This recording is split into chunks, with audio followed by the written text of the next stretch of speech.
morning, everybody. Again, thank you for having us here and having such a warm welcome to Orlando. But I really want to thank Florida Citrus Sports for, again, just putting on a first-class event and taking us in, and the Pop-Tarts Bowl committee, staff, everyone. From the moment we have arrived and the entire process, our players have really enjoyed it, even though we're not here for a real long time. Certainly just the resources, the treatment, the accommodations have been excellent. And again, as mentioned last night, we have the great honor of playing a great football team with a rich tradition, great tradition like Iowa State, led by Coach Campbell. A ton of respect for him and the great job that he's done with his program.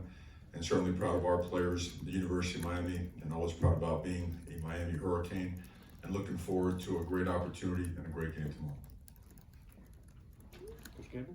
Yeah, I obviously we would echo the same thing, you know, from Steve Hogan and really the entire staff here that does such an incredible job making these experiences really special for our football program and our football team. You know, we're uniquely, third time we've been able to play down here. Each experience has been absolutely incredible, and a lot of it is because of the people. And I think one of the great things about this bowl game is the impact that it makes on this great community. You know, it's bigger than just a football game. I think the ability to make such a profound impact in the neighborhoods around the stadium and really what this stands for, it's great to be a part of something like that. And, you know, as Coach Cristobal said, the respect that we have for both Coach Cristobal, his staff, and obviously the great tradition and the great team that Miami is. It's just an honor to be a part of that. We're certainly really proud of our football team. It's been a really special year this year for Iowa State football. Got great leadership, great senior class, and a really great coaching staff. So it's an honor to be able to finish up our season here against just a tremendous opponent in a great bowl game. All right, thank you both. If you have a question in the room, raise your hand. We'll get a mic to you. We'll start with Tim over on the right. If we can get a mic to right side from Ray, and then we'll move over to the left side. Good morning, guys. Thank you. Good morning. Mario, conventional wisdom says in this day and age that kids that are going to be projected as first rounders don't play.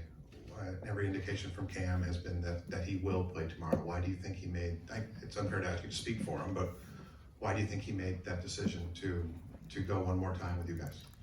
Well, I think modern day conventional wisdom sometimes clashes with principles and values of what is right, you know, and nowadays in college football, we are compensated at all levels, right? Coaches, players, administrators, and to do a job, and you must finish the job. I think Cam's DNA, his upbringing, everything that he is made of and stands for is the right kind of stuff, the stuff you want your team made of. He's had a tremendous impact on our community, our team, our program, alumni, and so he understands the importance of finishing, and he understands the caliber of opponent that we're playing and the importance to play at a really high level to give ourselves the best opportunity in this game. So certainly credit to him and the rest of those seniors. All right, move over here to the left side. Kind of a similar question for both coaches. Why there's been few, if any, opt-outs. Why do you guys feel like this game is important to finish the season? Yeah, I would just state from my standpoint exactly what Coach just said. I think both programs are built on values and principles and team. And the reality of it is team is all the way till the end of the season, not till halfway through the season. So I know we're very fortunate that we've got a great senior class that has stood for the right thing, you know, for multiple years in our football program. And I think when your seniors believe in those values, it really trickles down from the top down. And so we're really fortunate to have great leadership. Yeah, that's very well put. I would echo the same sentiments, and so important. As much as talent acquisition is really important to building a program and sustaining a program, so is having some really highly, I would say, effective, productive, and committed culture, right? Making sure that, you know, our task is not only to develop great football players and win games, it's also develop young men for what is right and how to do things the right way. And can you imagine telling your own son, hey, you can start this but not finish that? I don't think anyone in this room would approve of that type of a directive. So I think what you're seeing is we have the opportunity to play against a great football team that has great culture. And that's why it's become very important for our players to have not only great practices, but to exhibit great culture, because this is going to be a great football game. All right, we'll take one down the front, then we'll go to the aisle over there. Yeah, Mario, right here. You just kind of got into it talking about the culture there. You've coached against Iowa State before. What comes to mind when you think of Iowa State University? I think it's a team that first benefits from tremendous coaching, and you see it layered the right way. You see strong senior classes, junior classes, sophomore classes due to retainment and development. That means belief in the program is strong. So systems have been in place for a while, so guys know what they're doing, how they're doing it, and why they're doing it that way. Not only do they have great individual athletes, they play great as a team. They know where their help is, they know where each other is supposed to be, and they're there. And on top of that, they're very, very physical, and they play extremely hard. So you could tell that certainly it means a ton to them. All right, we're gonna take one on the aisle over here, and then we'll move back to Kyle on the left. Thanks. This question is for both coaches. I know that Iowa State and Miami are playing for the first time. That's part about bowl games. You get to see opponents play for the first time. Could you see yourself down the line entering a scheduling agreement where these two teams will play like trade one at home and one away or wherever like that, as we saw how important strength of schedule is to try to be able to get into college football playoff? Thank you. Yeah, obviously that's a great question, and I think the world we enter right now, and I know both conferences that we play in are really strong, and I think anytime you get an opportunity to strengthen your schedule and play great opponents, and I'm sure that'll be something we'll look at down the road. But again, I think it comes down to a respect factor, and as Coach Cristobal said, the respect factor for both of us in our programs and belief in each other's programs. There's a tremendous amount of respect for those quality opponents. No doubt. I think it'd obviously be great to look at those particular options, except for late November up there. Aside from that, I think it would be a great idea. All right, we're gonna go to the left side of the aisle here, and then take another one on the left. Morning, gentlemen. Kyle Nash, Fans First Sports Network. One for each of you. Let's start with you, Coach Campbell. First of all, welcome back to Orlando. 5 years ago, you were here at this game and under a different name. Certainly didn't have anything as cool as a toaster in the trophy, but whatever. So, with that in mind, you've been a part of that. You've been an essential part of building this program over there at Ames. What, in your mind, has this season meant in that process of building that program?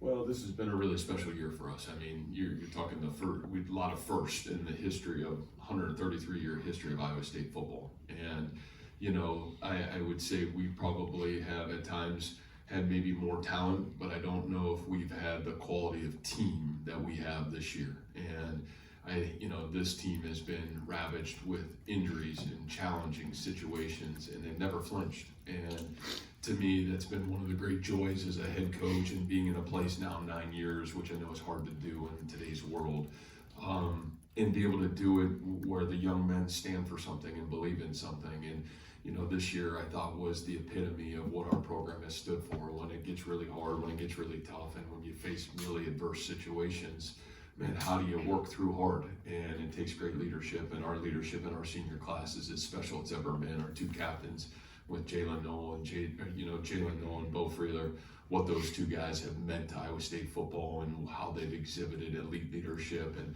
then their senior class on top of it. It's been really special to watch. So we're really grateful. It's been a really rewarding season, and obviously to be able to end down here in a really special place against a really special opponent is awesome. And Coach Cristobal, let me jump to you. When you first arrived at Miami, it was certainly kind of seen as a rebuild of its own right, one game away from the playoff. What does that mean in your process and what you brought to the Miami program? Well, it's been a ton of progress. I mean, I've been away for a long time, almost a 27-year journey to get back to what was always the end goal. And it was one of those things where, I know I've kind of said it ad nauseum. One day I just woke up and said, I'm tired of watching from afar. I want to be part of the solution, and so over the last 3 years, there's been a ton of progress, and then again, a year of a lot of firsts for us as well. I mean, first time Miami's been undefeated at home for a long, long time. Second 10-win season in maybe 20 years. State champions for the first time in a long time, and a lot of things accomplished, and a lot more to accomplish, and then most importantly, the establishment of some standards, right? Some benchmarks and some cultural, I would say, goals that won't be compromised. And I think credit to the seniors, credit to the staff for making those things possible. And now we find ourselves with a great opportunity. You have two programs fighting for a historic 11th win, And that means a ton to everybody involved, all programs, fan bases, alumni, everybody. So I think that it can't be emphasized enough, the importance of the postseason, the importance of the approach, the growth and development of programs in the postseason, the experience for players, because I get it, we're all in a hurry to move on in life and be pros and whatnot. You only have a certain amount of time to still be a kid, right? And enjoy the things that come with being, a college football player. And this is the last 36 hours that our guys get to experience that for a lot of guys. So all in all, between the accomplishments of the year, the ability to be in this game, all focus really is on this opportunity, and certainly, again, just an honor to have this shot. Thank you, guys. All right, we're gonna go to the far left, and then we'll go to get 2 questions from the right side. Coaches, congrats on a great season. Coach Campbell, special teams often play a crucial role in determining the outcome of a game. How important do you see special teams in this season's strategy, and what specific impact do you anticipate for tomorrow's game? Yeah, I think for us, it's always been critical. We have to play great team football to be successful, and offensively, defensively, and special teams, it's got to be a huge piece of our football program. And you're playing a team that has great special teams and obviously great specialists. And so for our ability to be able to counter that within the football game and be able to hold our own, it'll be critical for us to have success. All right, we'll take one from Chris, and then one from Tim on the right. This is for both of you coaches. Fans and critics alike, being the way they are, that line of thinking, consider the season for both your teams a disappointment or a failure in regards to the CFP, but how difficult or discouraging is that for you guys when you consider you won 10 games, both teams won 10 games? Whatever, you can go first.